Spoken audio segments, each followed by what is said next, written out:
Our next guest is psychotherapist Stella O'Malley, who set up an organisation in Ireland called GenSpect, which is an alliance of organisations to provide a voice for parents with gender-questioning kids. GenSpect describes itself as a moderate organisation with members who are gay, lesbian, trans, detrans and intersex. Now, allow me to stress while we're having this discussion, it is a very sensitive area and we do not intend any discomfort to anyone who is struggling with gender dysphoria or related issues. Stella O'Malley joins us now from Ireland, where it is some ungodly hour at the moment. I do apologise, Stella, but welcome to Outsiders. Hi there.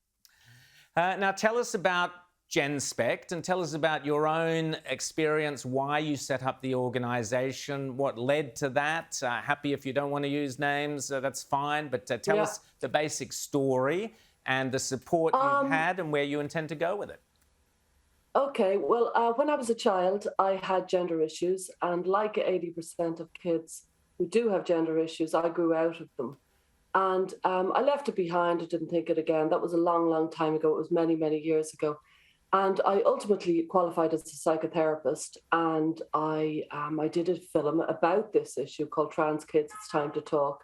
And the premise of the film was to ask, could any of the kids that are part of this massive explosion all around the world in children who are questioning their gender, could any of them be like me and grow out of it, and be happy in their own skin and, move on to other kind of issues?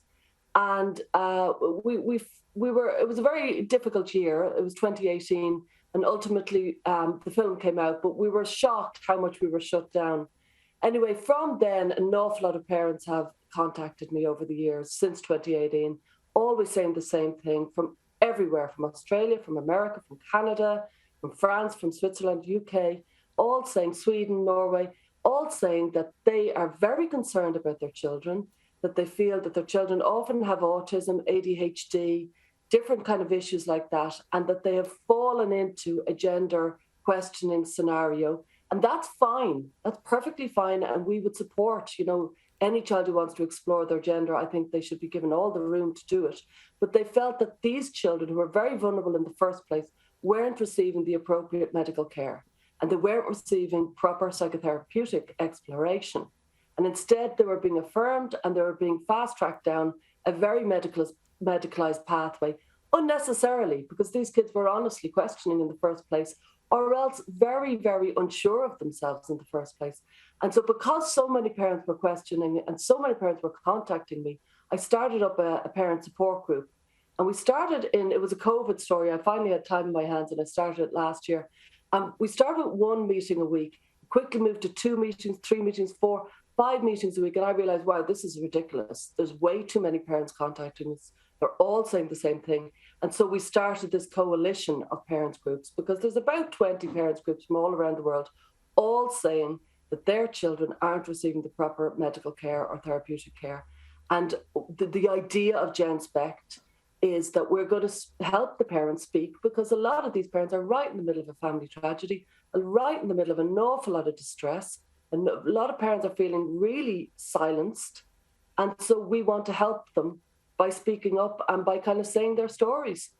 So, Stella, I'll stress as well, it's obvious that the laws in Ireland are different to the laws in Australia. And in fact, in Australia, the laws are different in different states. But there's two critical things that I'd like to get your point of view on. The first is, you mentioned the disruption to family, and that's what I was talking about to an Australian mother last week, the disruption to the family. And the problem being, and in certain states in Australia, they have laws to prevent even parents or doctors or psychotherapists or anyone actually trying to talk the child out of pursuing a medical, irreversible path. And this seems to be the default line, isn't it? How parents can have these discussions, firstly, and B, the medical intervention that takes on an irreversible role. Those seem to be the two key areas I'd like your thoughts on. Yeah, well, I would like to speak about it because it's crucially important that we realise this is a new experimental model. It's called the gender affirmative approach. It's been around since around 2012, 2013. We don't yet know, we don't have any long-term evidence on this approach for gender identity because it hasn't been around for long enough for us to know it. And we do know that, in any big numbers, if you follow me, and we do know that an awful lot of people are distressed about it. And an awful lot of people are saying, well, affirmative is great. I'm a psychotherapist. I affirm the client, I affirm their emotions, I affirm the depth of their emotions, their beliefs, their thoughts. I get all that. But I would argue it's necessary, but it's not sufficient. Because when somebody comes to therapy, they don't want me to be like a dog, nodding dog. They don't want me to just go, yeah, yeah, yeah, everything you do is right. What somebody needs when you go to therapy is exploration and a process. And with the process, you get a kind of awareness, and you get a kind of awareness around your thought patterns and what is good and the long-term impact. And the gender identity affirmative model is asking us just to affirm and nothing else. It's a very narrow-minded, very new, frankly, approach. It throws out all the kind of learning that anybody who's over 30 has learned about therapy, because we don't just offer therapeutic support, we offer therapeutic process. And we need to have the kind of room to do that. Daisy. Stella, look, correct me if I'm wrong, but I've read that in recent years there's been a really disproportionate spike in teenage girls specifically who want to transition to become boys. Why do you think there's been a spike sort of specific to girls? It's a fascinating question. Nobody really has the answer to that. The numbers are astronomical. We're talking like in the UK, 4,000% rise in adolescent girls. Never before in the history of the medical literature for transgender people, never before have adolescent girls been anywhere in the medical literature. There's no research on them. Why? Because they weren't in the literature. Because frankly, there was two groups. There was young boys and there was middle-aged men. And the adolescent girls, there's no actual physical or reasonable or feasible reason for an adolescent girl to go onto puberty blockers and to go on to cross-sex hormones, insofar as she doesn't have a worry like maybe a male might have of a voice changing and things like that. It's just a rush. It's a hurry. And teenagers are in a hurry, and that's their job. They push against the boundaries, and the adults in the room, they put down the boundaries. And Jeff Holloway has written this book. It's a brilliant book called Australian Perspectives on Transgendering Children and Adolescents.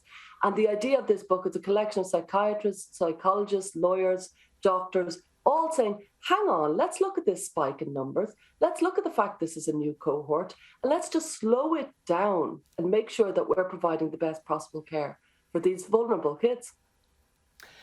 Stella O'Malley, great to chat to you. We've got to leave it there, but you mentioned the book. I mentioned it last week, and that has gone out calling for some kind of proper parliamentary supervision of what is occurring in this space. Stella O'Malley, thanks so much, and people can contact you on GenSpect.